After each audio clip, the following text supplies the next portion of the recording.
Nathan's at the Old Church tonight, the Old Church Concert Hall with Lily Hyatt, and the debut LP is out now called Saint of Second Chances. What does that mean?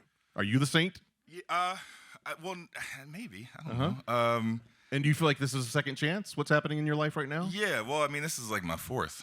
Probably fifth. I don't know.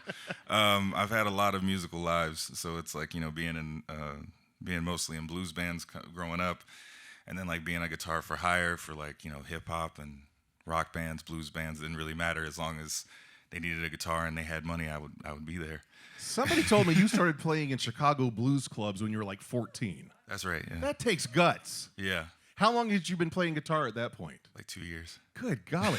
So you would just go show up and like knock on the stage door and say, "Let me in." Well, okay, so yeah, so basically they had like a lot of open mics usually on like Sundays and Mondays. So it was like, people who also wanted to be up on stage as well. And then a couple of those guys like that ran the open mics, they were like, "You're pretty good."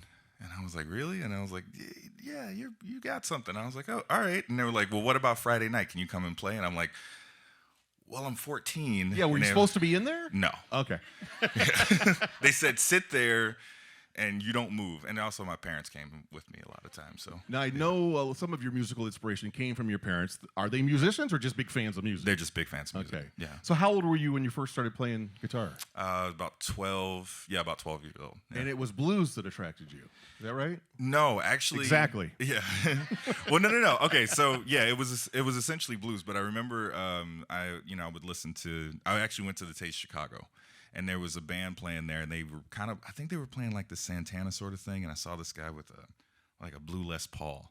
And I didn't know what a Les Paul was at the moment, but I knew it was like, that was cool. He looked cool. I wanted to do that. Whatever that was, I wanted to be doing that. So, and then I like quickly learned about like Lenny Kravitz and Los Lonely Boys. And I just started reading articles and like going back to what they listened to. And it all led back to blues music. So I was like, all right, let me learn that. So when you think of blues music in this country, you do, of course, think about Chicago, but you think about Clarksdale, Mississippi, and Memphis, Tennessee. Mm-hmm. How do these different areas, how does it sound different? If I'm listening to blues, would you know if it's from Mississippi or Memphis? It's a different sound. Yeah, because I mean, like, like Chicago blues is...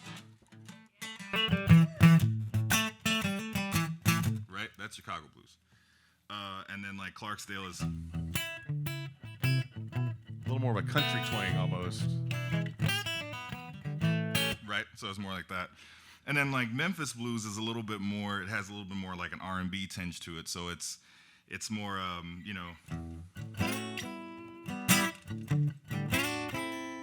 so it's a little bit more slinky, That deserves a round of applause right there. That was not rehearsed.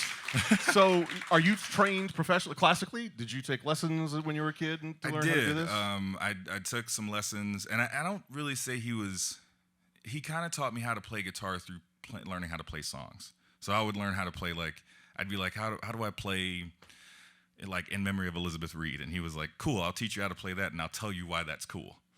And that was the way that I kind of figured out how to do, different scales, different modes and things like that, and kind of feel my way around the guitar.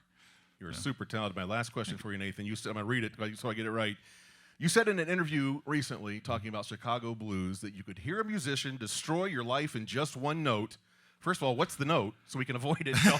And what does that mean?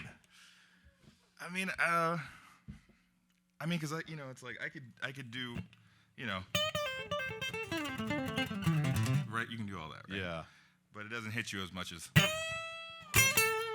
That gave me right? chills. It's That different. gave me chills.